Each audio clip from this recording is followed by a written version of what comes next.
Yo, how's it hanging, everybody?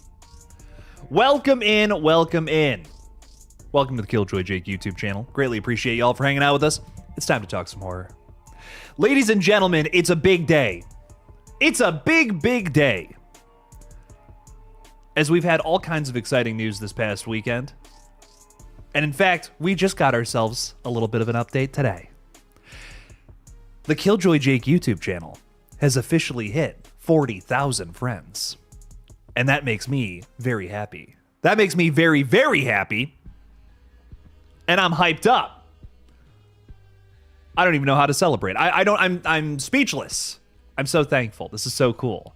But yes, we had 40,000 subs today, and I was like waiting for it. I woke up and I think we were like 12 away or something like that. So I'm just like all day been checking my phone like, oh, when's it gonna happen? Come on now. And a couple hours ago, we made it happen. So thank you guys so much. Thank you to everyone who subscribed. Thank you to all 40,000 of you. You guys rock.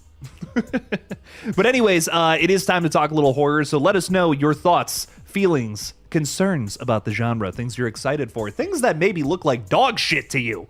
I don't know. If you feel that extreme or that inclined, let us know. Let us know your thoughts on things happening in the space. Anyways, let's get into it. Maybe you guys are concerned about Jake's beard is getting out of whack, because I've been reading a lot of comments about that recently. Anyways, Jacob Pacewells is hanging out with us. What's up, Jacob? Love the name. How we doing? How we doing? Can Stu Macher just return and make his epic comeback entrance with his theme song, Stu Macher is Alive? Is that... Wait, are you making that up or is that for real? See, you have by Scream songs. That tells me that's a real thing. Stop. On the first... You know, it usually takes a couple of chats before we got to stop everything. But we got to stop everything. Is there like an actual page that does Scream-inspired songs? There is. No way. No way. They have Stu Macher is Alive, the song. They have they have a 1 hour loop of it, bro. That's a 10 out of 10. Oh, this is I've subscribed. This is the channel for me. Crazy. They have a song about Judy. What? They got a song about everything over there. I'm blown away. I'm blown. This is I had to stop the whole stream for that. That's crazy. Any updates on Scream 8? Well, apparently there's a YouTube channel that makes Scream inspired songs, so you might want to go there instead of here. I mean, that's way cooler. 40,000 subs. I don't give a shit. I want Scream. Stu Macher is Alive. 1 hour loop. It's the kind of content I'm looking for. That's like 10 out of 10. That makes me so happy. You're surprised that Spyglass is a plot idea for the sequel, but no script. Their idea is, hey, let's make $200 million again. That'd be really cool. Let's just do the same thing again. So that's what I'm thinking it's gonna be. Alexa is hanging out with us. What's up, Alexa? Hi, Jake. Hi, Alexa. Welcome in. We appreciate you. I am gonna do a shot for 40,000 subscribers. So let me just crack this bad boy open. Oh, you thought it was gonna be alcohol? No, it is a beverage with what's in here again? I already forgot what's in here. Shirota. It's very good for your stomach. So, cheers to 40K, baby.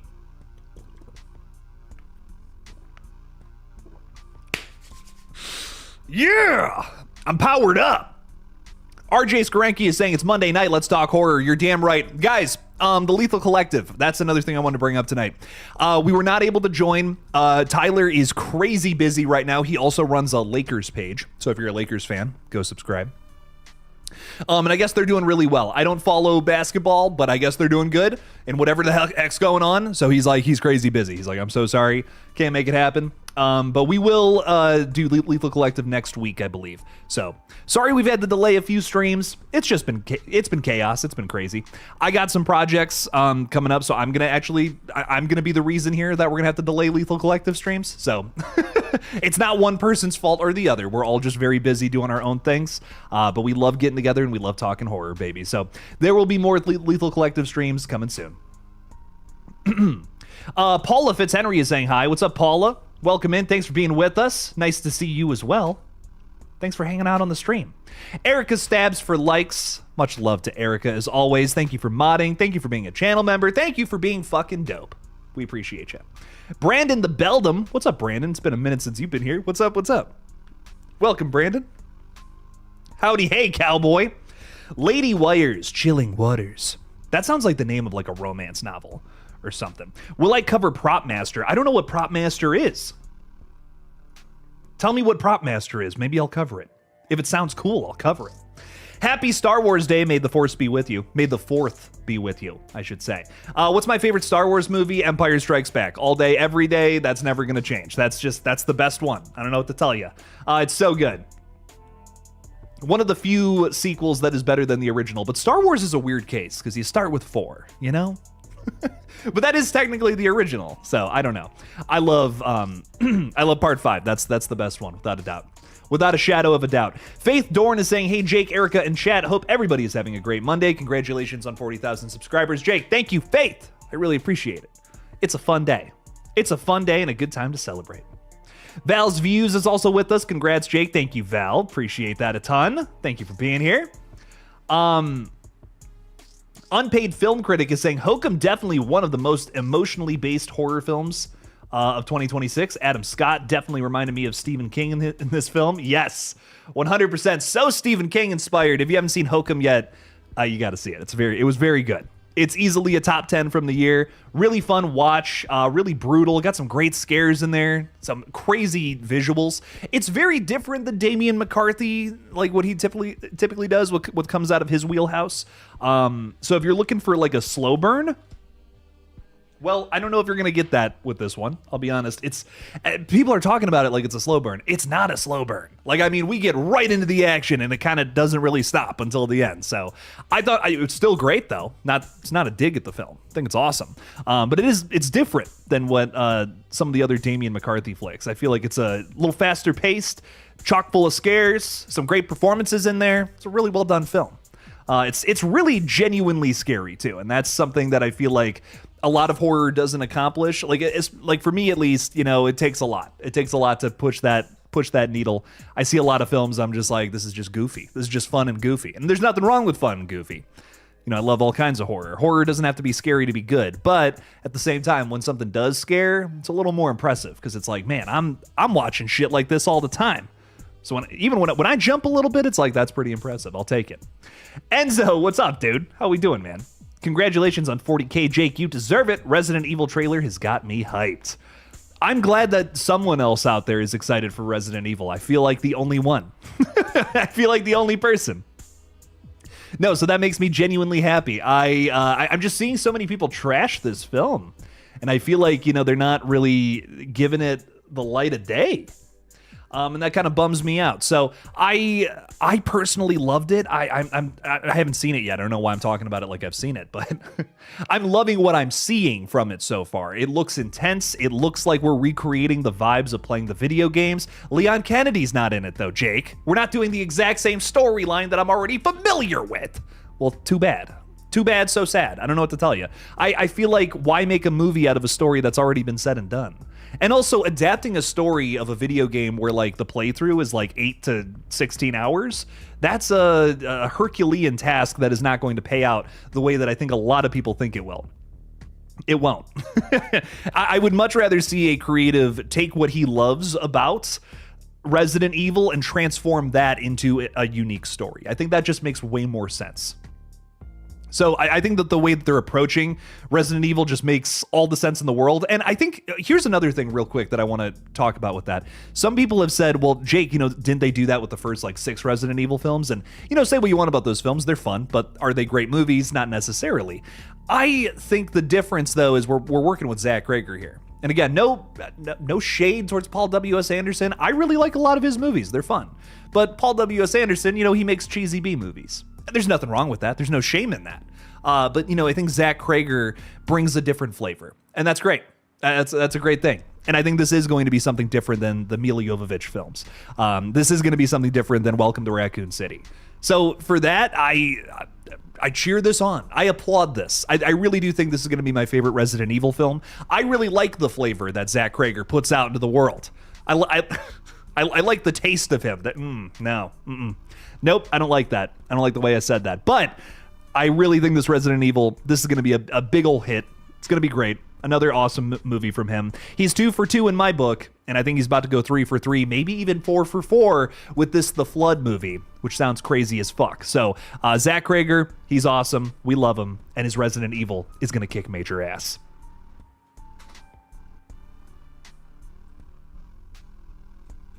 Okay, back to it. Don Hill Jr., what's up, my friend? How we doing? Thanks for being a channel member. Man, Jake, that's one of my favorite songs. Hell yeah. I'm so glad. I'm so glad. I don't remember what song we were talking about, but what song were we talking about? Why do I not? That was probably a couple minutes ago, and I don't even remember. Short-term memory out the gate. Goddamn. Don Hill, thank you for being with us. I appreciate you. Thank you for being a member. Wayne is saying alcohol is better than that crap. That crap is the reason my stomach doesn't hurt all the time now. So I'm an old man and my stomach is rumbly sometimes. So I take that crap and I feel better. If I were to drink alcohol right now, though, this would be a disaster. Wayne, you're also asking about talk non-spoilers of Obsession. I will not say any spoilers until that movie comes out publicly. I feel like that would be doing you all a disservice. So no spoilers on that film, I promise. What I will say is it's so good, and like I don't even know what I don't know what I want to say about it because I don't want to even give you a hint as to what's to come. There's already a few things out there if you look into it about a certain big sequence, and there's not like one or two. There's a few moments in in the back half of that film that are insanity. And it's so cool because I think there's one, like most people are going to walk away with one scene in mind that they're like, that was the craziest shit all year. Holy fuck. But there's a few other things that are like underrated that I'm still thinking about. And I'm still thinking about how they were able to generate a scare from nothing. I mean, like I said, there's one big moment in the film where everyone's going to be talking about that, no doubt in my mind. But there's a few other things where I'm just like, how did we mine a scare out of this scene? Like we are on bedrock here and we are finding something really fucking scary with a scene where not a whole lot is happening. And it's really impressive, man. There's a scene involving a vase full of roses, and that's all I'll say. It's just really scary the way they end up shooting it and filming it, and the thing that goes, like, it seems like you wouldn't really be able to get something real scary out of the way this scene is set up. It feels very familiar. It feels like something I've already seen, and yet they find a way to do it. That's the brilliance of this movie, with every piece and part of it. Obsession is awesome. It's so good. It might be one of my new favorite horror films of all time. I'm so serious. Like, dude, it is a perfect movie. I would not change a minute detail about it. It's very good. I could not recommend it enough. But yeah, if you see nothing else, you got to check it out. It's really good. Lady Wires Chilling Waters is saying, Prop Master is an analog horror series of YouTube shorts about these people who have been turned into dolls. Oh, I'm interested. That sounds crazy. I like that. Doll people? That's freaky. That's some freaky shit. I might have to look into that. That could be fun. Peyton has been a member for 3 months. Thank you for your support, Peyton. Thank you for being with us. You're saying, hey, Jake, currently on a school trip at DC. So fun. I was going to ask, did you get that email for a new script? Wow, lots to get into there. Get into there, my dude. First and foremost, thank you for being a member for 3 months. That really does mean a lot. Thank you for the support. I'm so glad I hope you're having fun on a DC trip. I remember I got to do that in 9th grade, opposed to 8th. I don't know why our school did it that way, but that's how we did it. I hope you're having fun. I hope you learn a lot about our nation's history and all that. America. I don't know where I'm going with that, but have fun on the trip. So fun. I was going to ask, did you get the email for the new script? Yes, and I'm going to reply because I want to send you a little something because I appreciate you sending me your scripts. So I want to send you one of mine, but I want to get a third draft of something I'm working on. So I don't want to just I had a thought about something and I want to make sure it's all good before I send it out. So I do appreciate you a ton though, Peyton, and I will check that out as soon as I can. So thank you for being a member. Thank you for supporting the page. Have fun in DC. And I don't know if y'all will do this, but I remember something really fun we did was we went to medieval times down there, which medieval times is not for everybody, but if you're down for that crazy shit, it's kind of fun. I don't know why I remember that so vividly out of everything, but medieval times, good time, man. You're eating food and smelling horse poop. So maybe that's for some people. Not everybody, but for some people. For Misery Gaming also sent me an email. Look at that. I'm so sorry. I will get to that as well. I have actually been to the brim busy. I worked all weekend long. I worked from start to finish of my weekend, and today I had 2 hours of downtime, and I watched the Texas Chainsaw Massacre because I needed a little rewatch on that as we're talking more and more about it. The Curry Barker Texas Chainsaw Massacre thing clearly has a lot of people excited. Anytime I talk about that in videos, those do like significantly better than anything else I put up on this page recently, which is awesome. So I think that's really cool. But yeah, apologies, my friends. I will respond to stuff. I've just been, I've been slammed. It's been a crazy time. Gory Tiger, what's up? What's up, my friend? Welcome in. Thanks for keeping it spooky out there in the chat. Love it. Love it. Love it. What else is going on? RJ is saying, saw the trailer for Resident Evil. It looks great, and I'm proud of the different take that they're headed. I like Leon and Claire. It is time for something different. I love that. Don't get me wrong. You know, I love the characters from Resident Evil. That's great. But I do feel like adapting a video game story is way tougher than you think to the screen. Like, again, a video game story, like if you were to just adapt Resident Evil 2, like just that, like not what Welcome to Raccoon City did, where it tried to do a bunch of scenes from all the popular games, just Resident Evil 2 and fulfill that storyline. I don't think you'd be able to do it in a 2-hour movie, and then it would feel too overstuffed. I don't know how you would even approach that. I'd be intimidated. I'd want to just do my own thing, because that just makes more sense, and that's going to result in a better product, opposed to trying to fit all these different pieces and parts into a kind of disjunct story. I don't know. It doesn't make sense. Well, what a lot of the Resident Evil fans are throwing out there, I just don't think makes a whole lot of sense. I get it. I get wanting something faithful to those stories, but I feel like they already exist in the best format possible, which is those video games. And if you haven't played them, they're awesome, so go play them. Resident Evil 2, that remake especially, is great.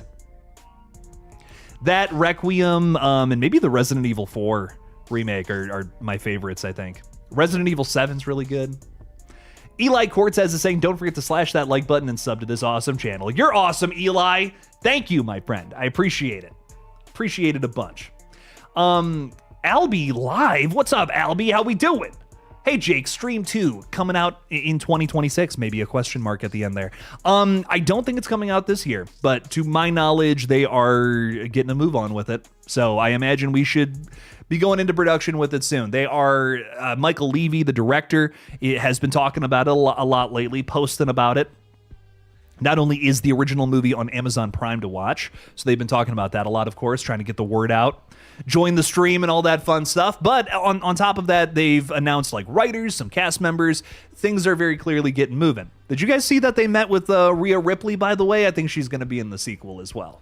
So she'll probably be in Terrifier 4 too, but I think she's also going to be in Stream 2, which I think is great. So lots of any Rhea Ripley fans out there, or Rhea Ripley and horror fans in particular, are going to be eating good pretty soon here, I think. So you gotta love that. You gotta love it. Ashton Luck, hey, what's up? How are you doing? Thanks for being here. I'm still going on about this.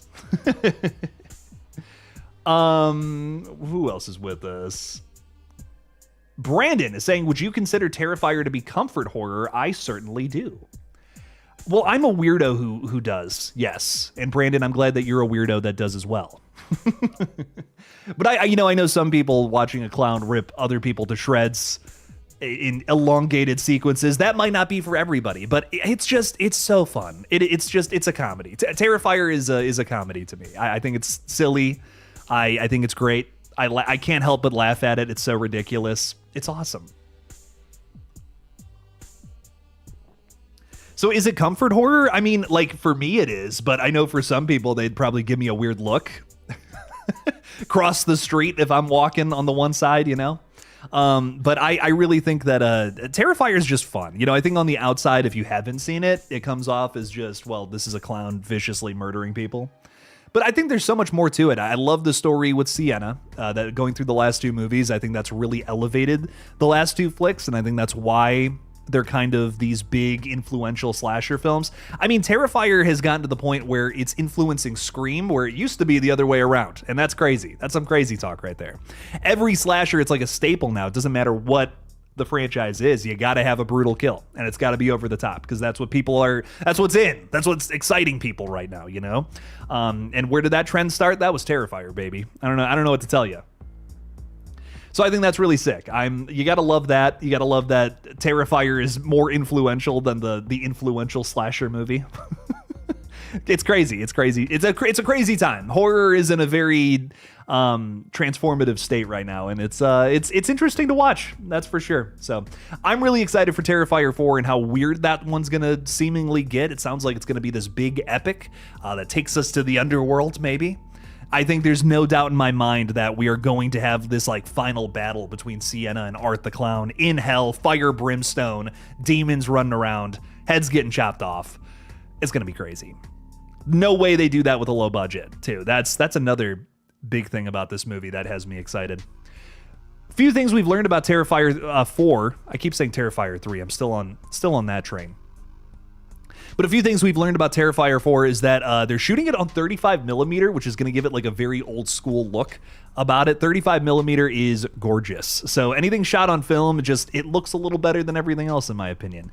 You have some natural, things going on that you wouldn't get with digital. So it just makes it look like more of an old school film. And it's a hard thing to explain if you don't understand analog, digital, all that crazy stuff. But it's gonna look like more of an older film, something from the 70s or 80s, and that's hype. I think that's gonna be awesome. I love that all the Terrifier movies are gonna look different too. That's really cool to me. All of them have been shot in different ways. The last movie being shot with Panavision cameras, so it kind of gave it like a John Carpenter feel. I'm wondering what he's going for with Terrifier 4. Like, I'm wondering if he's going for like a different vibe, maybe the same vibe, just a little different. I don't know. We'll see. We'll see, man. Wayne Turner is saying, is Curry Barker the secret or not so secret love child of Clive Barker? Wait, that's so funny. No, I don't think they're connected, but wow, I never even put 2 and 2 together right there. They're both Barkers. Anyone with the last name of Barker must know how to make some fucking horror films. That's for sure, man, because I love me some Clive Barker movies. Ooh, that's interesting. That's really interesting. Maybe he's like a distant cousin or something, you know? Because I feel like if that were true, there's no way that wouldn't have come up somewhere. You know, I've done so much reading on Curry Barker recently. If he's related to Clive Barker, that'd be coming up somewhere. Come on, that would be talked about. No way it wouldn't. That's crazy. What else is going on? We got Fort Misery Gaming saying, so Jake, you would say Obsession is definitely better than Bone Temple, Send Help, and Hokum. Would you say it's on the level on Weapons or Barbarian? I mean, I personally would rank it above those other films, but I also think that doesn't discredit Bone Temple, Send Help, or Hokum. Like, those are definitely some of the best of the year. Send Help, Return to Form, Sam Raimi. I'm always going to be down for that. Bone Temple might be my favorite 28 years later movie now. And Hokum's just a fucking really well done ghost story. So you gotta love every single movie in that bunch right there. I mean, all of those are very big releases this year that deserve to be talked about, deserve to be covered, deserves a lot of love because they kicked ass. Obsession, I think, is my number one. Like, it's just... And I think the reason I say that, it just comes from personal stuff. There's things that I love about horror films that Obsession has all of them. Obsession has all the things all the ingredients that I think just are my cup of tea when it comes to horror. And if you've heard me talk about some of my favorites and why they're my favorites, Obsession has all these things. And it's just, for me, it's a masterpiece. It's a 10 out of 10. It's exactly what I want from a horror release, and I wouldn't change a thing about it. So you gotta love that.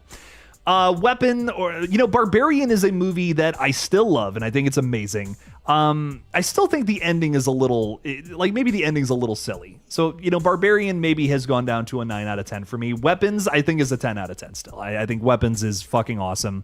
Barbarian, and the difference between Barbarian and Weapons is I think that Weapons earns its silliness by the end, where Barbarian, I kind of wish had a little more focused ending. It feels like That's not even real. It's not even that big of a criticism. I think Barbarian is still a fantastic horror film, one of the best releases from the 2020s. But the only thing I dislike about Barbarian is that shot of the mother jumping off of the water tower or whatever. It's just so goofy. It's like a little too silly for me, in my humble opinion. But, and I say that, but the Aunt Gladys getting chased by the children, that totally works for me. That feels so earned, where that shot, maybe doesn't in Barbarian. But I think that Weapons is just a tighter film for what it is. Doing some similar things. It has a very goofy climax. It has a very twisty, turny, plot lines that are taking place out of order kind of situation. That works in both cases. But I feel like it earns that goofy third act, that goofy climax that gets a little dark too. Because I think it's so consistently dark, a little silly, a little campy, but also very focused on what it's trying to say. So Barbarian is too, but not as much as Weapons. Weapons is like a very similar thing, but much more tightened up, I think. Deep Red Mikey's with us saying, howdy, howdy. Welcome in, welcome in. Thanks for being with us. What's up, what's up? Perry Moberg, thank you for the $5. Thank you for supporting the page. We greatly appreciate you. You're saying, I'm sure you've been asked, but what are you doing? When are you doing more with Chicken Man? Well, it's funny you ask that. We might be, listen, I didn't say this. I didn't tell you this. But we may or may not be going into production for something at the end of this month. What could that be? I don't know. You'll just have to keep an eye on, Human Egg Productions. And, funny, something else that I noticed on Human Egg Productions, our production outfits YouTube channel, there's a change in the About section over there. Weird. You might want to check that out sometime, because we put a new little piece of information in there about something happening. So, I don't know, man. Don't ask me. I wouldn't be the guy to ask. But what I will tell you is we're working on something behind the scenes, and you will see it later this year. So I'm excited for it. I'm really, really, really excited for it. So there's going to be a big update, and I'll say this too. There's going to be a big update on the page that channel members and Patreon supporters are going to know about first at some point in the near future here. So I'm waiting to talk more about that until the month is over. But after we go into production for whatever this mysterious project is, but more is on the way. That's what I'll say. But Perry, thank you for the $5. Thank you for supporting the page. And yes, we have more film projects coming, I promise. Fort Misery Gaming is saying, so if you had to guess from general audience perspective, do you think Obsession will be the slam dunk horror movie we saw from Sinners and Weapons this past year, or will it not? No, it's so crowd pleasing. Oh my God, no, it's unbelievably crowd pleasing. I think maybe even more so than, like, Sinners and Weapons are both great. Do not get me wrong, but Obsession is a movie that, like, 10 minutes into it hits the ground running and does not stop. Sinners and Weapons, they're both taking their time, fleshing out this universe, fleshing out this story, and they're great. I love them, and they're both paced very well. That's not a dig at either of those films, but Obsession is like, even someone who has been on TikTok, if the majority of what you watch is TikTok, like, and your attention span is horrible, you'd still be into Obsession. Like, this movie is kind of like 10 minutes in, we're already throwing shit at you, and it only escalates so crazy until the end. So this is an insane crowd pleaser. You will. I don't want to say any more than that. For Misery Gaming, I want to talk about this movie so bad. Like, I'm seeing it again opening weekend because it's so good. I mean, it's just fuck. I really don't want to talk more about it because I don't want to spoil it for you. Just go see this one. It'll blow your mind. It'll blow your mind. The Alpha Warlock is with us saying, okay, Erica, maybe I'll put it on tonight. What are we talking about? Bone Temple is fantastic. One of my faves. Hell yes. Did you see 28 Years Later, though, the first one? You definitely got to see that one first. And honestly, all the other movies in the franchise. I'd watch all of them and then get to Bone Temple. And then you can be just as pissed as all of us that the third movie is in limbo. So there is that. I will be honest. I almost want to give Bone Temple my #1 spot this year. Just the sympathy vote, you know, just to be like, hey, Sony, what the fuck? Get on it. Where's part 3? I didn't wait 28 years for nothing, okay? I need my part 3. That story is not over, damn it.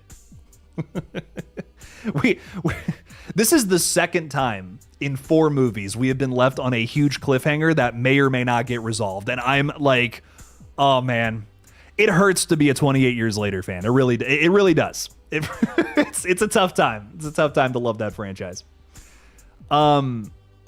Jason Carpenter is saying, what's up, Jake? What's up, Jason? Thanks for being a channel member.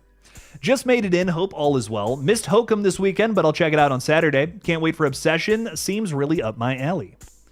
Definitely, dude, Hokum and Obsession I got to do like basically a double feature of this past week. And they're great. I mean, they're both great. I couldn't recommend them enough. I think I do like Obsession just a little more, though. Ooh. Damn, I'm really excited for you to see both of those, because definitely some of the better releases of the year, like without a doubt. So I hope you love them. I hope you check them out. And on May 15th, when Obsession drops, please, everyone, this goes for everybody. Go see it. It's awesome. Brandon the Beldum is saying, what do you think of Rob Zombie's 31? I think it's criminally underrated. It's so good. And I think that everyone's just like, oh, it's a weird Rob Zombie movie. Not really for me. Just listen, if you're not into 31 in the first minute, you heard me, the first 60 seconds, I don't know what to tell you. Like, dude, the movie starts off with this monologue from Richard Brake, and it might be his best performance. Like, and we're talking about Richard Brake here, ladies and gentlemen. Richard Brake has a phenomenal filmography, a plethora of performances to look through that are just phenomenal across the board. I mean, he's the Night King on Game of Thrones. He's in plenty of other Rob Zombie things where he's also great. 31 is his best performance, and I'll die on that hill. Wow.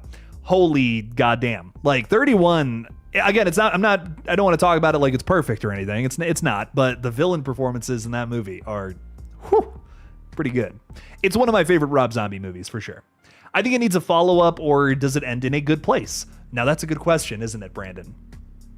That's another one that kind of leaves you on a cliffhanger. But I think that one's a little different, is what I'll say. I kind of like that movie is a little open-ended, because it leaves you in a place where you're still thinking about it when the movie's over.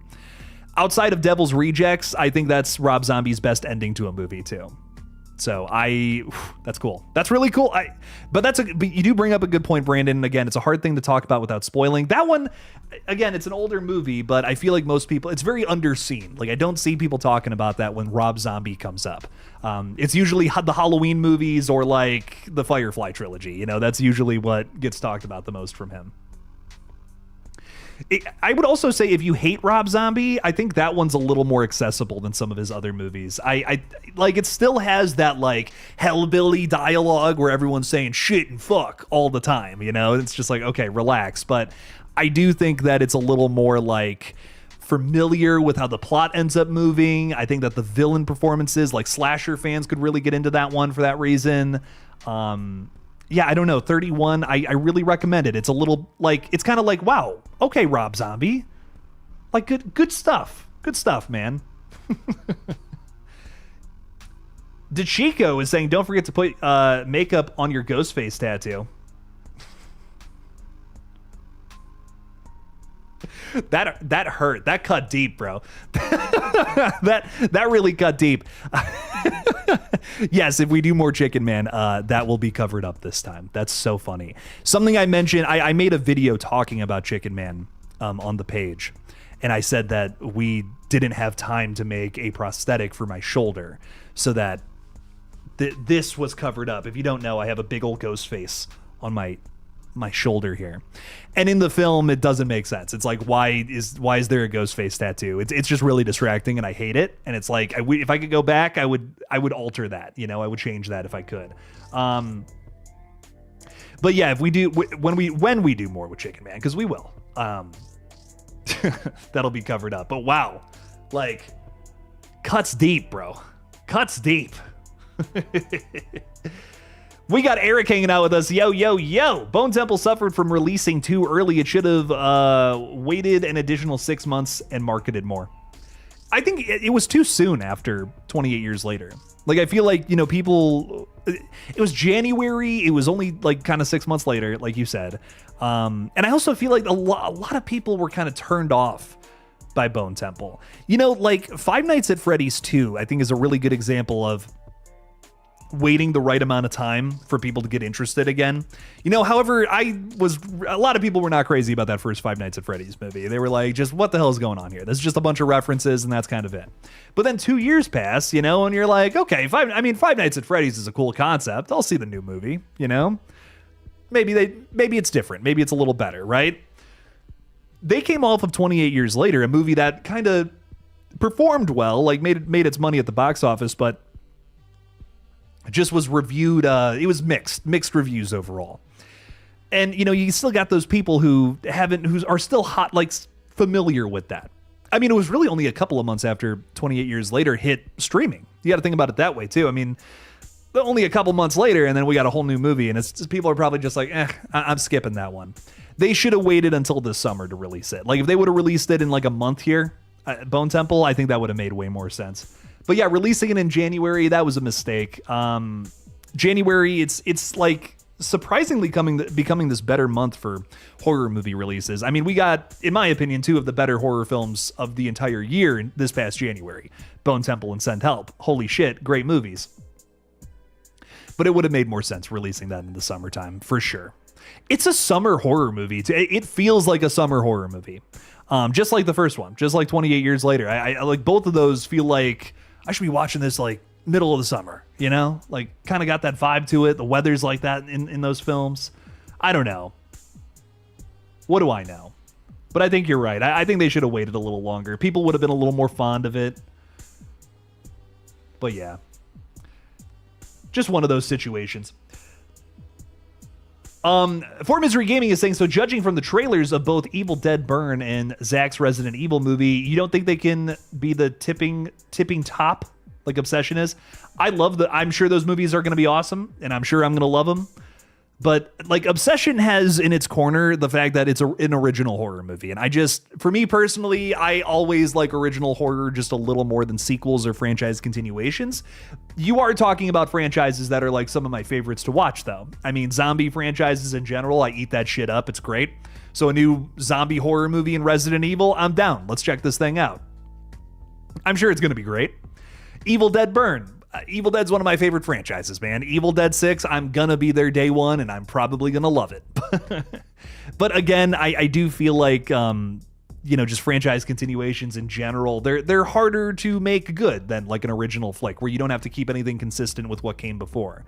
That's why I actually think a lot of the Evil Dead sequels are so good, because they don't really have to stick to a script, so to say. Like, you kind of, like, as long as you have Deadites that somehow come from a Necronomicon, you have an Evil Dead story.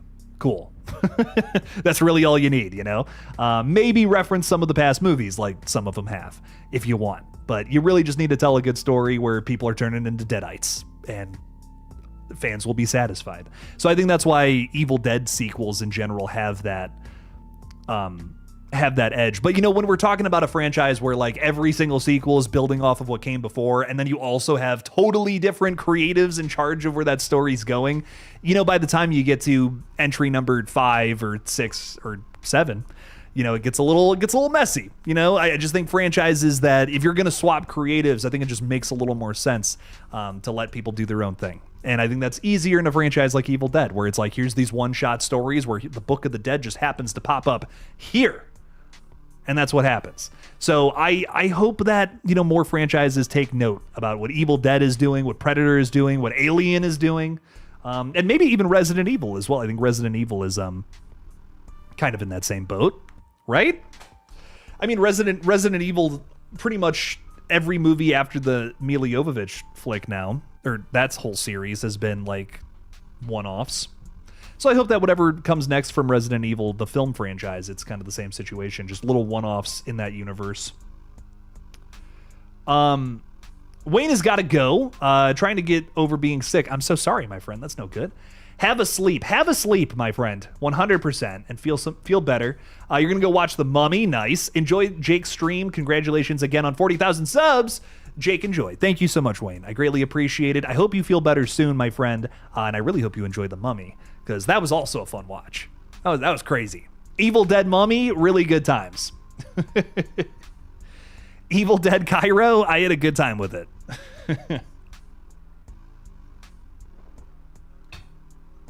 That was awesome.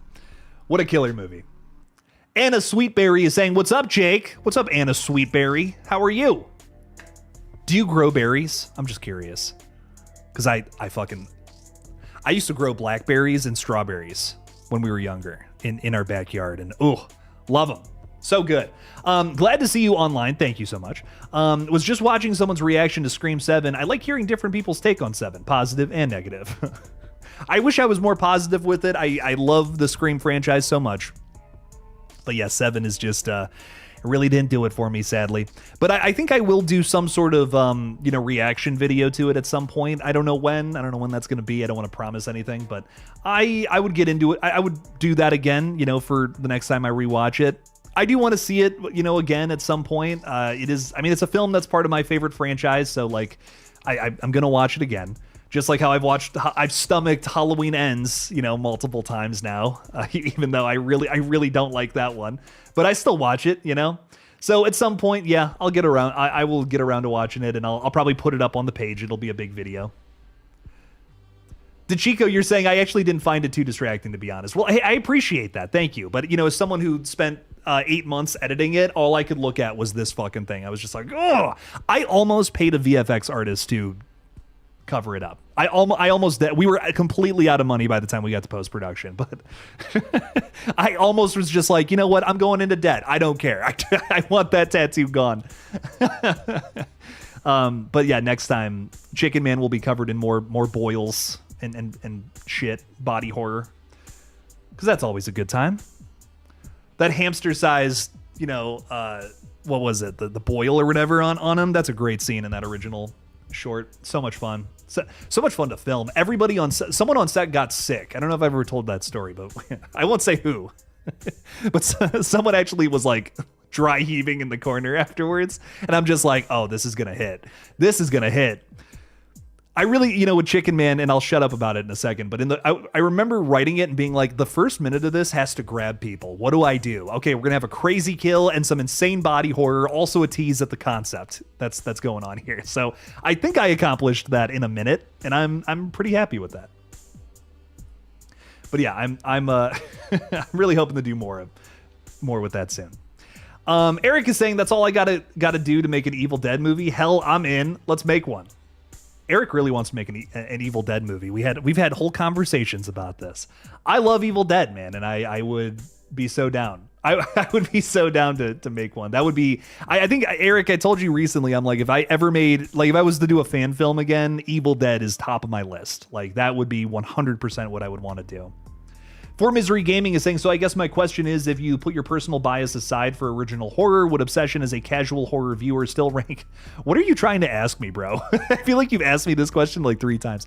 I think that, again, it's just a very impressive movie as it stands. And I think that most people will... I think most people will have that reaction to it. It doesn't have like a 95% on Rotten Tomatoes for nothing. It's just a really fun. It's a really fun movie. It's really dark. It's really fucked up, and it's scary as hell. So I feel like if you're down for that, if you're someone who likes horror, I think you will really like Obsession. It's got a little bit of everything. It's gross. It's scary. It's fun. It's really fucking dark, and it's really cool. It takes that concept to the nth degree in every single way. The be careful what you wish for idea. There's also some really cool rules of that universe. I feel like there's some really cool rules of the, like, what goes on with the wish, where, like, what the thing is, what the One Wish Willow ends up being. That was fun. Some unexpected limitations and things that we explore. So again, I think that whatever you're expecting, it goes further than that. So expect that for Obsession. Erica Stabs for likes. Thank you for the $2. Did you hit the like button? Erica's getting all angry. She's like, oh, I'm ready to bite off some fingers. Right through the knuckle. Just like that. I've seen her do it, guys. It's vicious. Erica, thank you for the 2. I appreciate that. And yeah, hit the like button. Why the heck not? It helps out the page quite a bit. You know what else helps out the page? Hitting the, making sure you're subscribed. That's pretty cool. Because, hey, 40,000, really cool goal. Appreciate it. Thank you, everybody. 100,000, though? 6 digits? I think that's right around the corner. Let's make it happen. Go! I'm not stopping until we get to 100K, baby. You think I've been uploading a lot recently? Oh, just you wait. 100K, it's right around the corner. We're making it happen. Ben, thank you. $15. Holy shit, man. Thank you for the support. I really appreciate that. You're saying, Jake, my dude. What is up, my guy, Ben? I cannot fucking wait for Obsession. Really? It's not like I've been hyping it up this whole time or something. Sorry about that. I hope I'm not overhyping it, but I just came out of the theater for this one shaking. I was so excited. God damn. I've been watching all of Curry Barker's work, and I'm beyond impressed. Tonight, my double feature is Whistle and Primate. Ooh, very cool. Very cool, very cool. Yeah, that's a really good point, Ben. If you are like, what is going on? Why are people in love with Obsession? What is going on with this? I could not recommend, in Fort Misery Gaming, I'm looking at you, going over to That's a Bad Idea, that's his YouTube channel, and watching the film Milk and Cereal. It's like a little over an hour long. It's not too much of a commitment by any means. Milk and Cereal will give you such a good idea of what you're getting yourself into with Obsession. I think it's very similar in the sense that it takes a concept you're really familiar with and pushes it as far as it possibly can. And that's really cool about both films. That's a really interesting commonality between both of these projects. And, ooh, man, I mean, he knows how to subvert your expectations by doing something you think you're familiar with. And that is truly the brilliance of Curry Barker. So if you're like, why is everyone raving about Obsession and you don't want to get it spoiled? Go and watch Milk and Cereal, because you're going to put that movie on and you're going to be like, okay, so this is like Spree. This is like Grave Encounters. This is like a ton of other influencer style found footage that I've already seen. And then there's some twists. Then there's a ton of twists and turns, and shit's not as it seems. And I think that's like the best thing I could say is like Obsession does the same thing, but again, it's just different. We're dealing with a different subgenre entirely. First of all, Obsession is not found footage.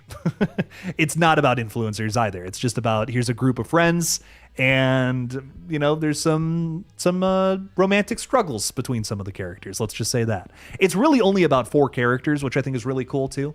Tight knit. Just a great character study of 4 different people who are all 4 characters very vivid.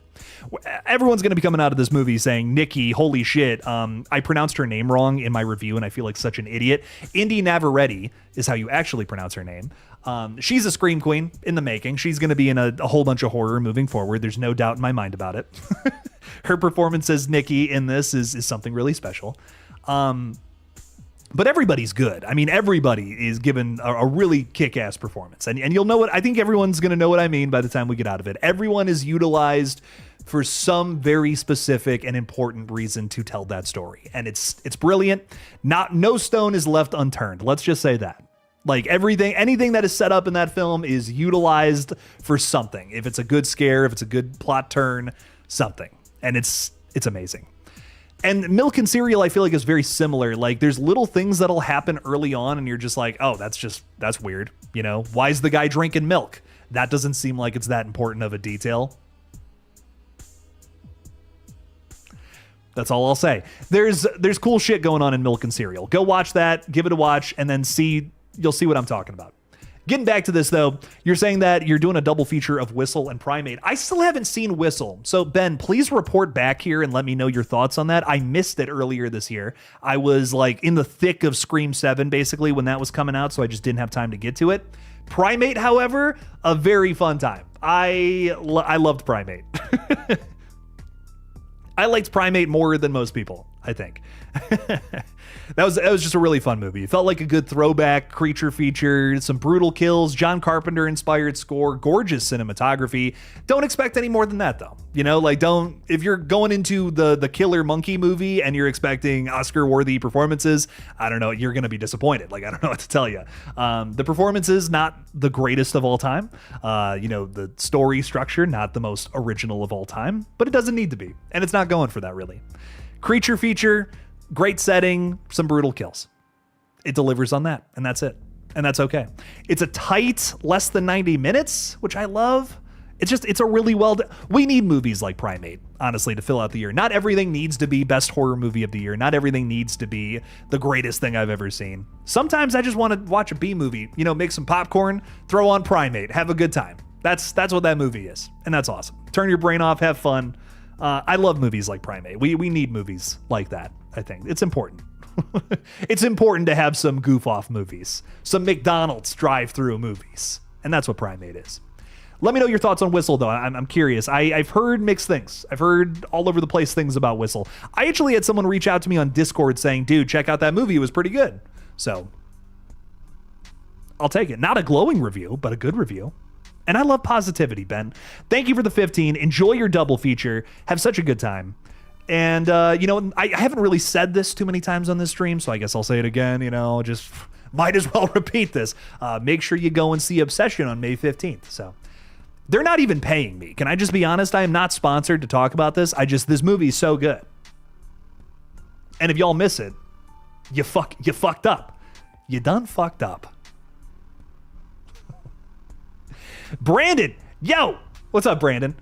I have a weird question for you. Do you like haunts that use sensory to bring you into whatever world the haunt is creating? Blood, water effects, smell, etc.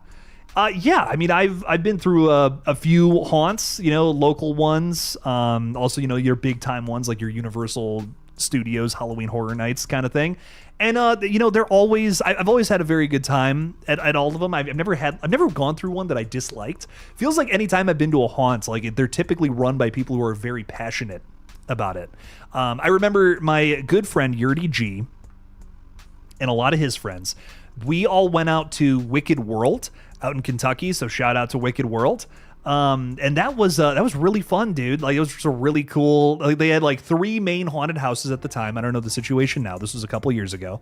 And I remember going through it, and I remember someone actually leaving me a comment on one of my videos saying, dude, I saw you come through Wicked World. Wish I could have said hi, but I was like in costume. And I'm like, that's so cool. No way.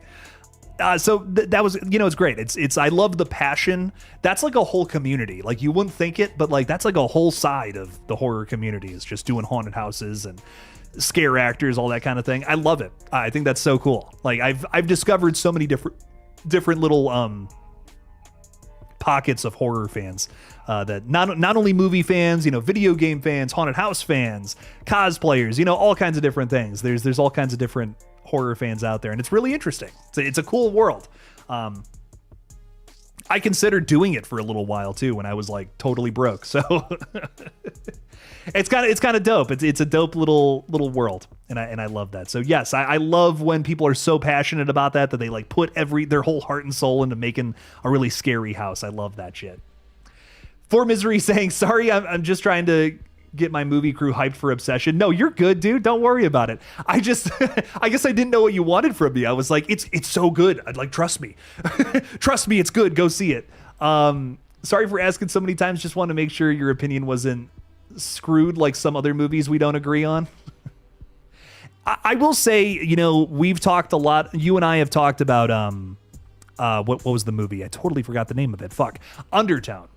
I like that movie because I'm a weirdo who really appreciates really subtle things in horror. But this one is in your face. Like, this one is in your face. This one is gonna scare you. Undertone for a very niche audience, I think. And that's me. I'll be honest. I'm that niche audience. Not for everybody. I loved it though. That's a kind of horror movie I can really get into. Not for everybody.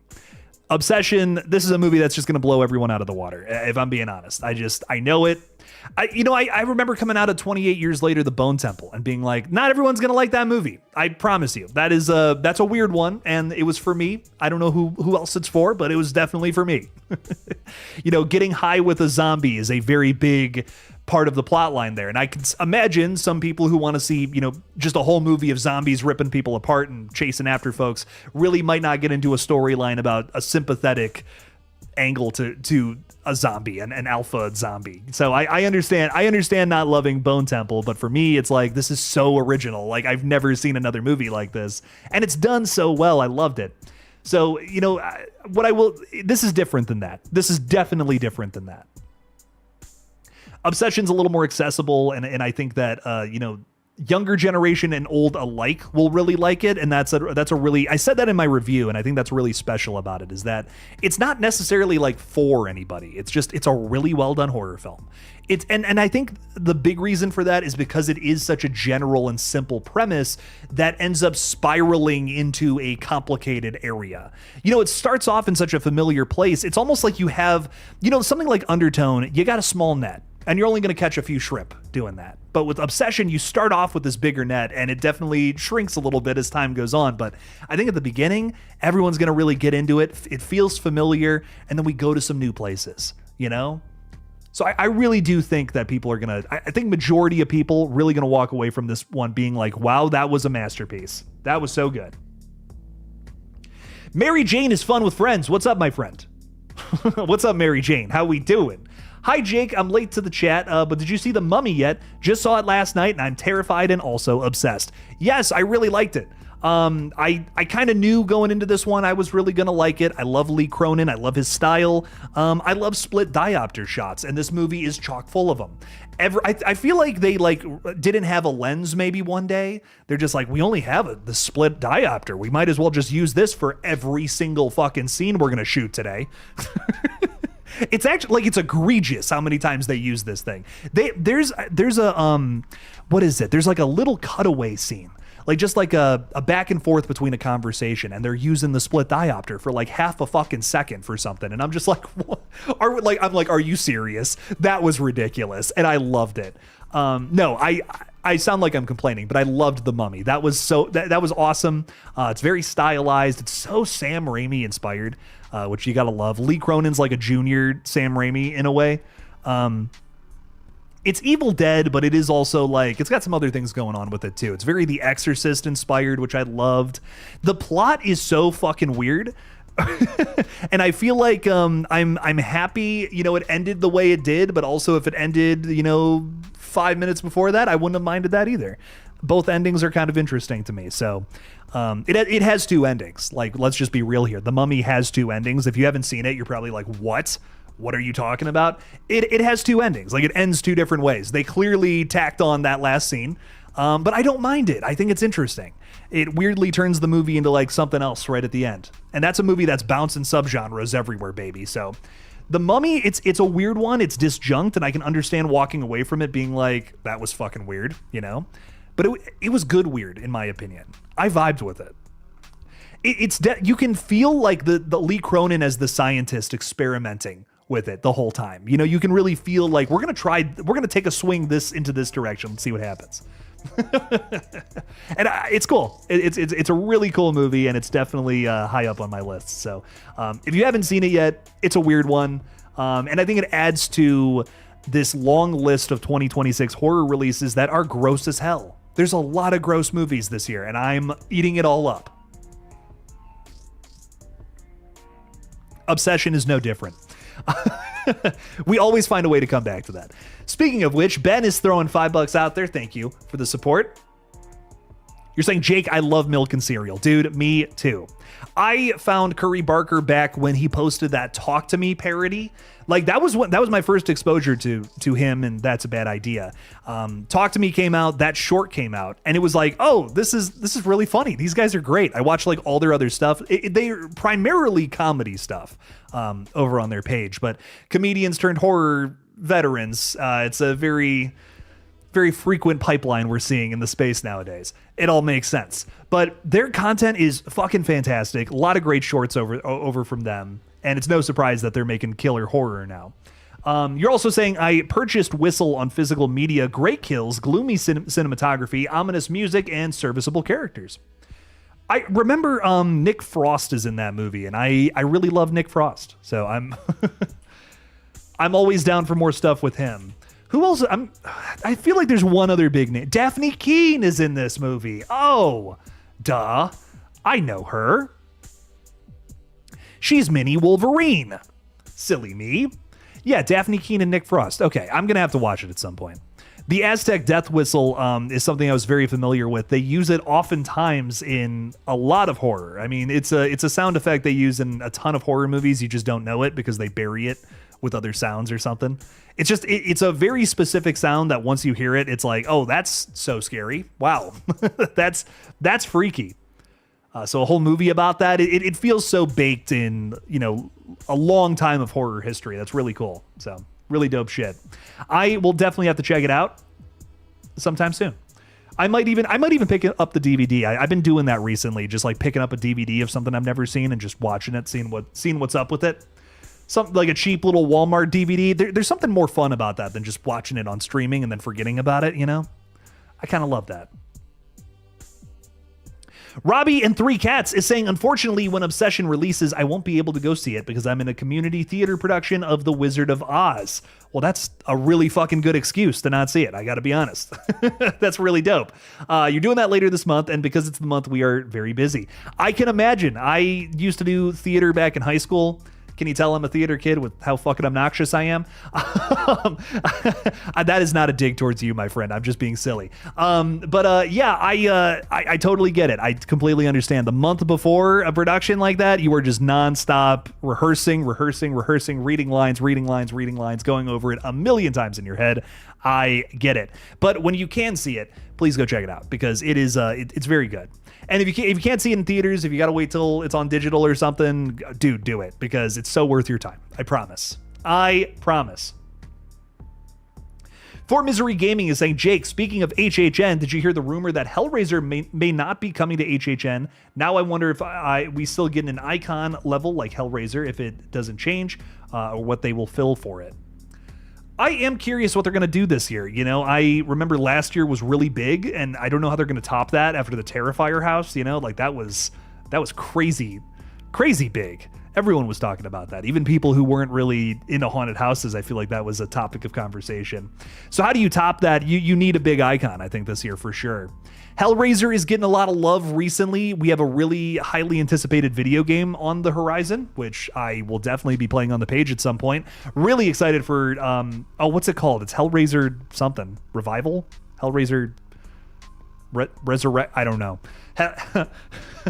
Hellraiser Red Rover. May Pinhead come over? Sorry, got a really important text. Yes, I if that doesn't happen, they got to figure something out. That's for sure. They got to figure out another big icon to have, because again, we came off of that Terrifier love and success. What's another big icon that we can throw out there that's really popping right now? That's a big quest. That's an interesting question. I don't know what we would do. I mean, I guess Obsession is coming from Universal Focus Features, so I wonder if there's an Obsession house at the end of the year. There could be a Mummy house. That was pretty well received. Now that I'm thinking about that, I'm like, that's Blumhouse Universal. Who knows? Anything could happen. Jason is saying the Mummy was totally legit. Went legits. Hell yeah. Unbridled Instinct is saying, how's it going, Jake? I'm vibing. I'm a little sweaty, but I'm vibing. We're making it happen. We're chilling out. We're having a good time. So life is good. Dave Sim is saying, Big Daddy Jake, Big Daddy Dave. What's up? How we doing? Just here on my break, saw Hokum on the weekend and thought it was great. Wish we got a little more scares though, but the scares it had were great.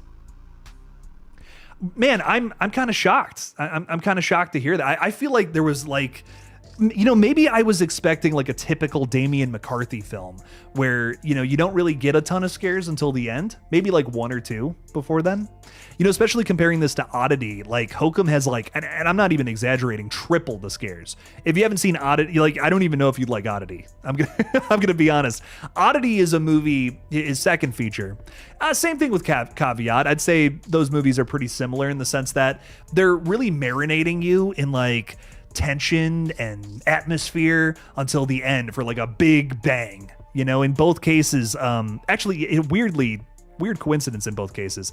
They both revolve around something that is inanimate, and then by the end, that thing's moving around, and it's freaky as fuck.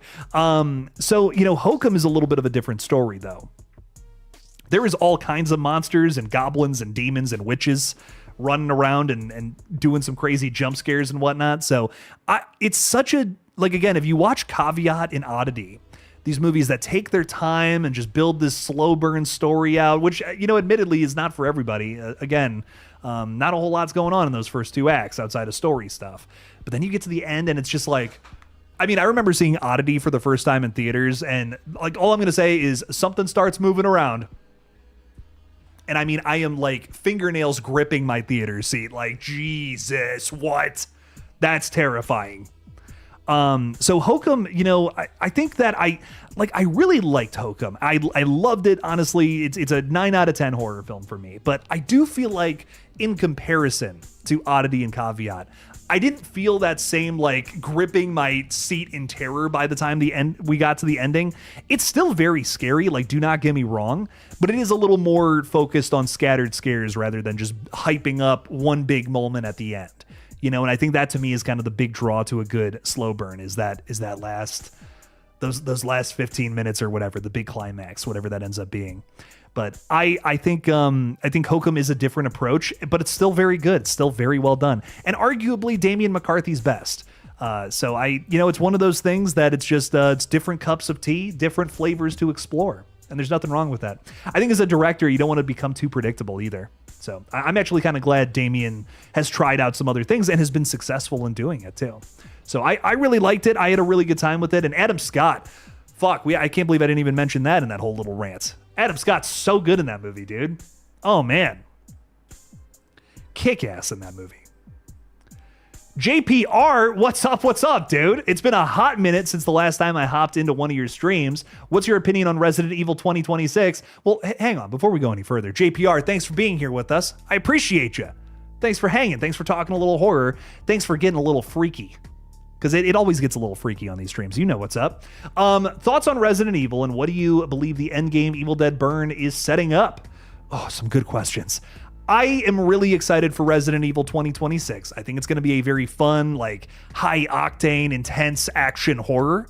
And that sounds great to me. It sounds like a really good time. I think it's going to work so well with the Resident Evil IP. It's not going to be a story that every fan has heard a million times by playing the games, but it's going to be something fresh and probably something really good. I am someone, you might know this opinion about me, maybe you don't, but I don't really love perfectly faithful adaptations. I think that's where a lot of franchises go to die. Oftentimes there's a few perfect adaptations of source material that I think are good, but I don't know. The majority of stuff that really sparks my interest is when you can take a familiar concept like Resident Evil, bioweapon escapes from an underground lab and starts turning people into mutants, taking that and spinning it down your own direction, bring something else to the table. We've all seen a million movies just like that, but what is Zach Krager's version of that tale? That's what Resident Evil 2026 appears to be, and I think it's gonna be really good come this September.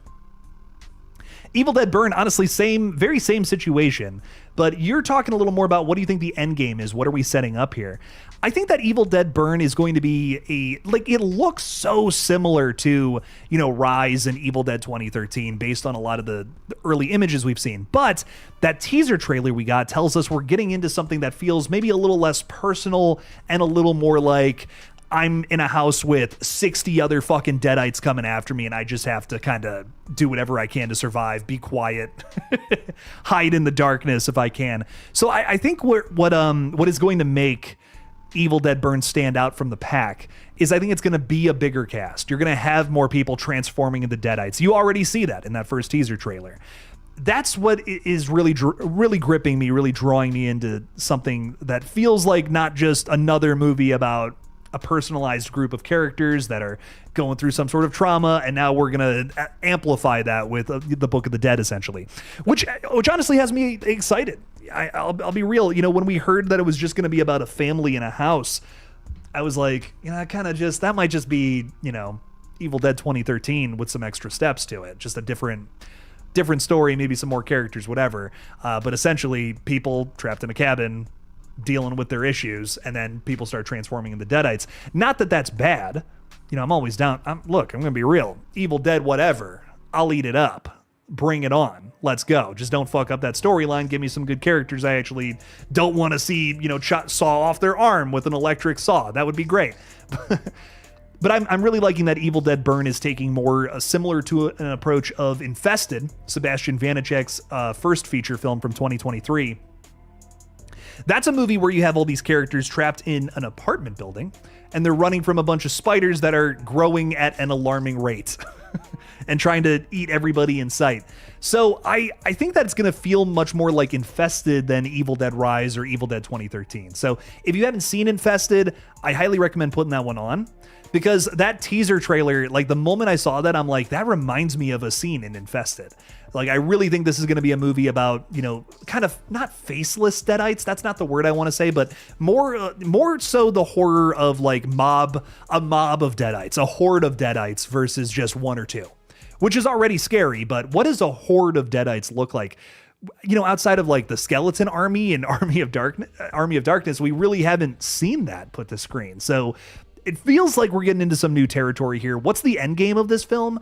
We're trying to do more. We're trying to do more with Evil Dead outside of just the typical intimate setting that we usually get. And I'm down for that. I'm down to see what that looks like. So we're going into the lab again, you know, talking about scientists cooking up some weird bullshit. That's what we're getting into with Evil Dead Burn, for sure. What's that experiment going to look like, though? What's this concoction going to taste like? I'm excited for it. What's happening here? Brandon the Beldam is saying we weren't able to get into the Terrifier house, sadly. The Jason Universe maze, Scarecrow, and Monstros were awesome, though. I didn't even get to go last year, so that's fucking dope. I got to go last in 2022, and it was like, I think it's like the best haunted house experience you can possibly have. Especially if you're like a franchise fan of any of the things that they're doing. Like, I got to go through the Halloween house, and that, I mean, just life-changing. That was so cool. I'll never forget that. They had scares with like all kinds of things following the plot line of, you know, the original Halloween, which was cool. But they were able to find some different, like they were able to kind of tell a different version of that same story, which was cool. Like through Haunted House. Like, and I think that's the thing I really appreciate when it comes to HHN is that they're telling stories with these haunted houses. It's not just walk through and a guy in a wolf mask is going to jump out and scare you. Like, there's genuine like storytelling elements, which is really fucking cool. I don't remember the name of it, but in 2022 they had another one where it was all about like ghost pirates. And at one point there's not even like a scare section. Like, you're just looking out at this like dome basically, and they make it look like the night sky and like over the ocean. Essentially, you're on a ship, you know, and you're looking up at a crow's nest, and there's this like ghostly, you know, skeleton woman or whatever, and she's playing a violin like all aggressively with this really like you know, like crazy tune that's in like a minor key, maybe harmonic minor, and it was just like, it was a beautiful little moment in this haunt. And it's like, name another haunted house that has something like that. I fucking can't. That was so cool. So I don't know, HHN, man, it's really special. If you like haunted houses, you got to make a pilgrimage out there and do it at some point. Whether that's Florida or Hollywood, I've heard both are great. But I went to the Florida one, Florida, Orlando. I went to the Orlando one, and it was, man, it's something special. It's really cool. So couldn't recommend it enough. I wish I got to do the Jason Universe and the Terrifier house, but I digress. What can you do? Kelly Stroh-Snyder's also with us. Thank you for being a channel member. I'm hanging in there, just trying to get my blood pressure in order. I'm not where I want to be with it, but I'm thinking it's progressing in the right direction. Kelly, just that's all you can do. All you can do is work towards getting it where it needs to be. You know, my father also struggles with that as well, but you know, you just gotta keep doing what you got to do. So much love to you. Good luck, and wishing you nothing but good health, Kelly. So much love. Thank you for your support here, and I really hope that you get all that figured out. You know, that's tough. It's never easy. Health stuff is always freaky, man. Michael Rue is saying, haven't been to a stream in a while. Wanted to say, what up? What up, Michael? How we doing? Where's that? What are you excited for? Aren't we all just faceless deadites? I love that, Michael. Really philosophical of you to say. Are we experiencing life? Or are we like a player piano where we're just being forced through different segments of this story we're telling? I don't fucking know, but it's a pretty damn fun story so far. That's what I got to say about it. Gaz is hanging out with us saying, thoughts on Cloverfield, Jake? Finally got around to watching it last night. Dude, no. Oh, you just watched Cloverfield? Oh, I am jealous. That is 100% a movie that I wish I could erase from my brain and see for the first time again. I'll never forget when I did end up seeing it. We got this teaser. If you don't know, Cloverfield had a really weird marketing campaign. Like every kid who was my age in 2007 went to go see Transformers, like every single one. And before Transformers, they played this unmarked teaser trailer for Cloverfield, but at the time you didn't know what it was. It was just this really scary teaser trailer, really left an impact on everybody who saw it. It was like a big thing, kind of went viral. Everyone was like, what the fuck was that? So, I hear about the movie, I learn more about it, and finally I had a buddy come over, for a sleepover when I was a kid, and my parents were super cool. They let me rent that from Blockbuster. Hell yeah. I was alive in the Blockbuster days, believe it or not. And I put that, we got that movie, I put it on, and I remember just being horrified, just being like, oh my God, it's so scary. And it takes a couple of minutes before you get into it. It's like 20, 30 minutes or so before shit starts going down. But when shit starts happening in that movie, it's a good time. It's crazy. I think it's one of the better found footage movies out there, for sure, without a doubt. And I like the first sequel. Has nothing to do with the first one by any means, but it's a cool movie. 10 Cloverfield Lane, if you haven't seen it, I really recommend it. It takes a big swing with the ending that a lot of people don't like, but I vibed with it. I'm like, okay, that's cool. I'm kind of glad we got that ending. It's another one like The Mummy where I'm like, we didn't need that ending, but I'll take it. Okay, whatever. But yeah, Cloverfield, man, it's without a shadow of a doubt, top 10 found footage movie for sure. Not an easy found footage movie to make. Whenever you see a found footage movie with a high budget, I feel like that's always very notable. It's just like, damn, they didn't have to do it that way, but I'm glad they did. So Cloverfield it's a really special movie, man. Very almost like a one of a kind in a way. Brandon the Beldam is saying, I love the Evil Dead franchise, but personally, I love the Deadites. It's scary more than humorous. So you're not really crazy about Army of Darkness, I take it. You're not really like skeletons running around with swords. That's not really your vibe. I don't blame you. Army of Darkness is not for everybody. I love it. I think it's so not what, I got to be in the mood for it. I'll be honest. It's not not my go-to Evil Dead movie, but Army of Darkness, it is still a very good time. I'm also someone who I find Bruce Campbell very funny, and I love his style of humor. I love how over the top he can take things and he can really sell that. And Army of Darkness is that, but it's like the Evil Dead 2, groovy. It's those elements, but times 100. That's what Army of Darkness is. It's for the people that saw Evil Dead 2 and they're like, I like all the scenes of him doing physical comedy and being silly. That's what Army of Darkness is, and I eat it up, baby. It's so good. Again, maybe not my favorite Evil Dead movie, I'll be honest, but it's great. I still think it's great. I still think it's awesome. It's a really fun movie. But I think I do agree. I think Deadites being scary, I lean more towards that, which is why I think the new movies have all really hit for me, both 2013 and Rise, which is definitely a different vibe than the Sam Raimi trilogy for sure. But I've always really loved the original. The original Evil Dead was my favorite before I saw 2013 or Rise. I saw all three of those movies at a very young age, and I just remember being like, the first one was definitely my favorite. I really like Evil Dead 2. I totally respect it. It's Bruce Campbell's best performance in a movie. No doubt about that. But I've just always, that original Evil Dead, it scares the shit out of me. It's really well done, even though it's very clearly so low budget. So low budget and so, what's the word? It's amateur, but it's also masterful at the same time. I feel like Evil Dead is one of the rare movies to find a way to accomplish that. Fort Misery Gaming is saying, Jake, for HHN this year, Resident Evil, Stranger Things Season 5, and Sinners are the other big IPs mentioned thus far in rumors. Oh yeah, I could totally see all of those being a part of it. That makes sense. Resident Evil, that's interesting, because that's Sony. How is Universal a part of that? I mean, Universal, they can get their hands on any IP they want, really. But yeah, I'm curious about that. That's interesting. Well, I guess Stranger Things is Netflix, and Netflix and Sony are hand in hand, so I could see them forming some sort of relationship to get Okay, I see it. I see what's up. And yeah, Sinners. I mean, that makes so much sense. That was a huge hit for Warner Bros. And Universal is constantly being like, hey, yo, Warner Bros. Let us take some of your IPs. You ever notice how Harry Potter is a huge thing at Universal Studios? Harry Potter is Warner Bros. that ain't Universal. So that's always so interesting to me. It's always such an interesting situation. Universal deals with Sony all the time. They use Ghostbusters all year round for the parade. Oh, that's a good point. I didn't even think about that. Universal, man, they got some connections, man. They're really...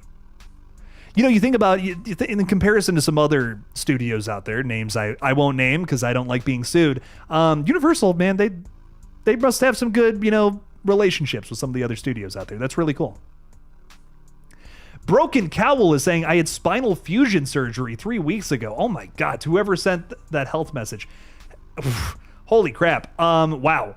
That's badass. You're awesome. I hope you're doing better now. I feel like I'm not super familiar with that surgery, if I'm being totally honest, but I imagine that's got to take a long time for recovery.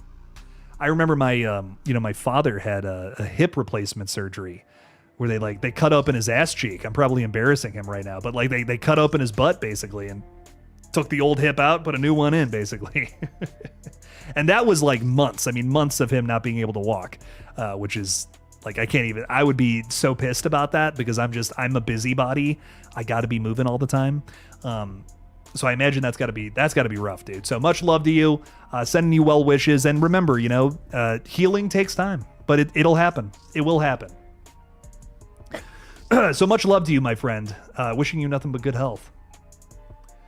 For Misery, you're also saying that Dead Man's Pier is the name of the house you're describing. Yeah, I would not have remembered that for the life of me, but Dead Man's Pier, that was awesome. That year that they did that was fucking sick. So very good stuff there. I love Army of Darkness and Evil Dead 2. I love the movies. I love when they are more of a threat, but I have fun with the comedic ones. I think, especially Evil Dead 2, you kind of gotta appreciate it. It's like, it's like what Tobe Hooper did with Texas Chainsaw Massacre, Instead of doing like the same movie again, he's like, well, what if we do a parody of the first one? Like, wouldn't that be kind of funny? And Evil Dead 2 is, I think knowing that about the film, it's like, okay, that makes me like it like a lot more, I really appreciate Evil Dead 2. With being so familiar with the first one. I feel like if I had never seen the first Evil Dead, I might not care as much for Evil Dead 2, but because it's such a parody of the first movie, I think that's why I kind of love it. I almost look at it as like the scary movie of the Evil Dead franchise, Evil Dead 2. It's like we're just making fun of how low budget that first one was, and we're going to be real silly about it. So I've always really loved Evil Dead 2 for that reason. But again, I feel like if that's might not be everyone's cup of tea. I hear so many people say that Evil Dead 2 is the best one, and I don't disagree with that, but I feel like Evil Dead 2 is only so good because of the first movie, though. What I will say about it, I don't, again, if you think Evil Dead 2 is the best one, can't argue with that, but I do feel it is only so good after watching the first movie. So, you know what I mean? Like, that's kind of my argument with Evil Dead 2. That's why I personally wouldn't put it at number one for that reason, but Evil Dead 2 still rocks, man. Still a really fun movie. Jake, I know it's not horror, but did you see Michael? No, and myself and my fiance and I, that's correct grammar, isn't it? My fiance and I are very big Michael Jackson fans, so we do want to check it out. We want to give it a watch sometime. We're definitely gonna go and see it. Hope maybe this week, maybe this weekend. I want to see it in theaters. That's one I really wanted to check out. I've missed so many non-horror movies this year because like when I go to the theater, it's usually for the next horror release because I'm covering it. But there's so many movies I missed that I'm really bummed about. I'm not missing Mortal Kombat this week. And I listen, if no one watches my review, I don't give a shit. I'm so excited for Mortal Kombat 2, and I'm going to put out a review for it. So I'm so pissed that Mortal Kombat 2 didn't come out last year. They delayed it by like 6 months. I'm like, what? Why? You did all this killer marketing for it leading up to October, and then you just don't. You're gonna delay it. I'm sure there was some behind the scenes shit, but I was so mad about that, man. I was like, damn, what are we doing out here? But we're finally getting it this week, and I'm very excited for it. So bring it the fuck on. That and Michael Combat, Mortal Michael Combat is what I'm doing this week. Michael 2 fight. Round 2 Michael. Where am I going with this? Anyways. For Misery Gaming is saying I saw Michael. It's pretty very good. It's just a little very good, just a little bit. Wish we dealt more with the family stuff, but maybe we will see more if they do the sequel. Yeah, I know. A big controversy with the film is that they didn't handle a lot of the legal allegations, but I do think that now that more things have come to light regarding all that whole situation, like I understand focusing on just like the first half of his career and him, kind of moving on from the Jackson 5 and doing his own thing. I get it. I get why they did that. I understand that choice. I do feel like also, Michael Jackson's career has so many different turns and things. That would be a tough thing to cover all in one movie. So I haven't seen it, so I feel like my opinion isn't super valuable here, but I do feel like it's I do understand the decision making of just focusing on that part of his career. And it's like, well, if this is a hit, we'll do the rest of it. I get it. That makes a lot of sense to me. And using Thriller as a climax, again, that's what I've heard, is like Thriller is like the climax of the movie. That's where it like the zenith, the pinnacle of that movie leads up to the Thriller music video. And that just makes so much sense. That's maybe the biggest point of his entire career. I mean, yeah, of course that makes sense to end that movie that way. So I don't know. We'll see it. We'll see what's up. And I'm excited to check it out. So that's just one I really don't want to miss. Quick stop, Dante. We got a Clerks fan in the house, ladies and gentlemen, saying that bedroom scene in Terrifier 2. It's fun, isn't it? Nothing like some good bleach and salt to heal your wounds. Man, Art the Clown, he's just trying to have a fun Saturday night, and this is the only way he knows how. I've always really loved that scene. It's funny, man. It's fucking silly. It's great. It's so over the top. It's ridiculous. I don't know, man. I've always really loved Terrifier 2. I'm always calling it my favorite. I think Terrifier 3 might be like a more polished, more well-paced film, but there's something about Terrifier 2, man. It's just like there's this scrappiness about it where it's like we're gonna do everything we can to make this work, and we're not gonna cut any of the good stuff. All the good stuff, it stays in. There's an uncompromising element to Terrifier 2 that I just respect. Like there's a very clear love and passion for filmmaking there that I think is so cool. Michael is saying I'm not even supposed to be here today. I love that. I haven't seen that, dude. I haven't seen that movie in so long. I haven't seen that movie in forever, and I still remember like specific lines from it. It's Kevin Smith. I love him so much, and he might be the king of writing dialogue. He might be the best to ever do it. I'm just going to be honest. I know some people are like, man, Clerks 2 has some whack lines in it, but I don't know, man. There's something about the way he writes characters. I don't necessarily like, I don't want to say I like his characters because I think he writes people purposefully flawed, but it feels like it's so real, but also so entertaining at the same time. And that's kind of a hard balance to strike, because I've read a lot of scripts where you just have realistic dialogue and it's boring as hell. Like, you did a really good job at creating real humans in your script, but they're fucking boring. Kevin Smith finds that middle ground of like, these feel like real fleshed out people, but also the dialogue is so interesting. And so like, I need to hear where the story is going, or whatever, or I need to know where the situation is going because of how they're talking about it. And I love that. You can make a bunch of clerks working at a at a gas station interesting just based on what they're talking about. I mean, that's impressive. That's why that movie. That's why you kind of got to see that movie, man. It's impressive for what it is. Unbridled Instinct is saying Mortal Kombat just won't be the same with. I don't know. I can't pronounce that name, and I'm not going to try. I'm sorry. He was Shang Tsung, and I can't see anybody replacing him, but I might give the film a try. without this actor. Yeah, I'm not going to try to pronounce that. What I will say about the new Mortal Kombat is that I feel like putting the focus on one of the actual characters was a good move. I didn't hate, everyone hated Cole or whatever his name was from the first movie. I didn't hate him, but at the same time, I'm just like, you probably should have just made the main character Liu Kang, Like I didn't really feel like Cole stood out that much from the other movies where like Liu Kang was the focus. So I guess that was kind of my issue with it. Whatever. I didn't really care that much. You still had some great characters in there. You still did some cool things with them. And the other big complaint about the first Mortal Kombat, people were like, well, there's no tournament. What was the point? What was the point of this movie? And I'm like, people still fought. We still got fatalities. We still got some great references to the games. I don't know. I thought it was fun. I thought it was a good movie for what it was. Again, I don't think the first Mortal Kombat, I don't think it's a masterpiece, that the 2021 film or whatever, but I thought it was fun. Hell yeah, Dovis is saying, not gonna lie, I really liked the newest Mortal Kombat movie. It was good. It was just a celebration of that franchise. It was a love letter to Mortal Kombat. That's all it was. And it was good. It was good. It was an entertaining time. I had a good time with it. So I don't really, the other thing about like a Mortal Kombat movie is like, there's no like real, there's storylines, I guess, to Mortal Kombat, but I feel like the majority of people who are familiar with the concept of Mortal Kombat know that it's a game about people who fight each other. I don't really know. I'm always talking about how, how do you make how do you adapt a movie to the screen? We've been talking about Resident Evil so much on this page about how I think it's a good choice to not follow one of the actual stories from the game to a T.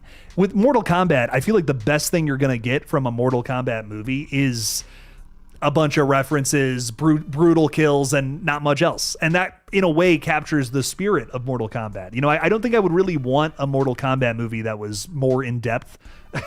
I feel the complete opposite about Mortal Kombat than I do with Resident Evil. I do not want a thoughtful Mortal Kombat movie. I want a movie where people are beating the shit out of each other, and that's kind of it. I'm just going to be real. Have some great VFX, have some decent, and maybe some decent plot lines going through it. I think the whole Sub-Zero Scorpion thing happening in the first Mortal Kombat, really well done, really well performed, but what am I here for?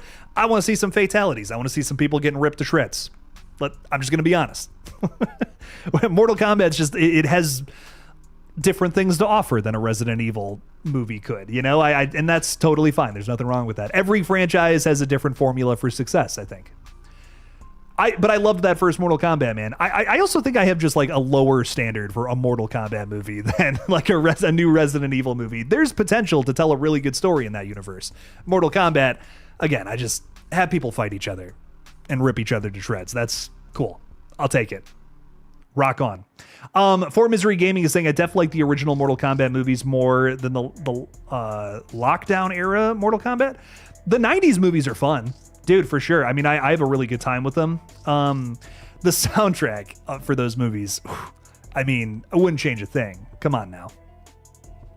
Mortal Kombat Armageddon, though. Is that what the sequel's called? Is it Armageddon? Or maybe it's not. No, it's Annihilation. That's what it is. That one's kind of okay. Whatever. I don't... whatever about that one. But the first one, really solid. Really good stuff.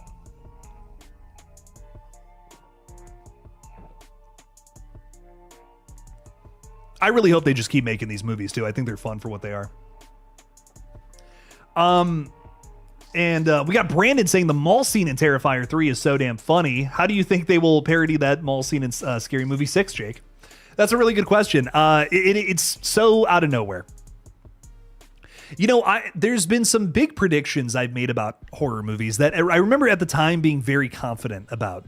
A really good example was before Scream 5, I was like, they're not going to kill a legacy character. That's not going to happen. I must have said that 7 or 8 times in different videos. And well, I was wrong. And I was thankful that I was wrong because it was a big surprise.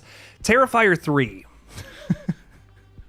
I remember, so many people were like, oh man, Art the Clown is going to rip one of those kids to shreds or something. That's going to be way too far. I don't want to see that in my movie. And I'm just like, that's not going to happen in a crowded mall.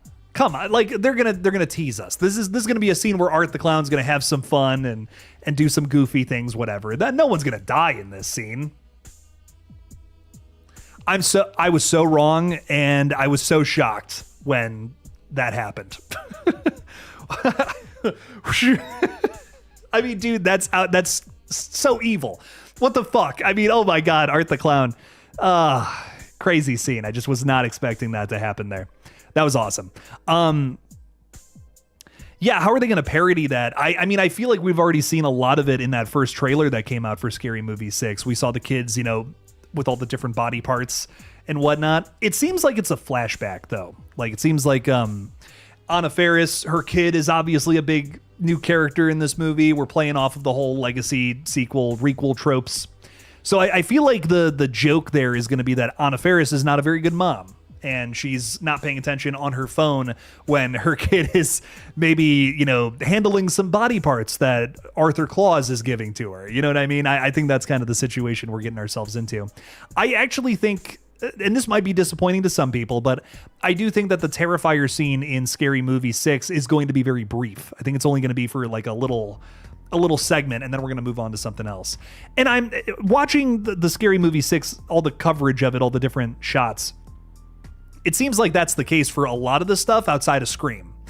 I think that this movie's plot line is going to be very like Scream 5 oriented in terms of like what they're going to parody. So I think, you know, Scream is going to be the main target, but I do think everything else is going to have like a little flash of something. So don't expect too much Arthur Claus, but I think it's going to just kind of be that one scene. That's my thoughts as of right now. Not sure how everyone feels about that. I'm okay with it personally. Because I also think that in turn, this is the requel, the Scary Movie requel. So going back to the original that was mostly about Scream, now we're mostly about the Scream requels. That just makes sense. It just makes sense for Scary Movie to mostly focus on Ghostface, what's going on in Woodsboro, all that stuff. Dovis is saying, not to change the subject, but I just wish we got a Zach Cregger Silent Hill adaptation side story put to screen. Anyone with me? I wish we had a good Silent Hill movie to talk about this year. Yeah. Yeah, man. What the fuck? Return to Silent Hill was not it. That was such a hard to follow movie, and I mean, it is quite literally beat for beat Silent Hill 2. How do you fuck that up? Well, actually, that might be a good point. A good point to make about Zach Cregger's Resident Evil and why I'm glad it's not just a one-to-one adaptation of any of the games. Silent Hill just did that, and it fucking was boring as hell. It was so boring. It was so bad and so boring. Man, I mean, though, I really think, you know, I have all my criticisms for Scream 7, but it is not a boring film. It is a frustrating film, but it is not boring.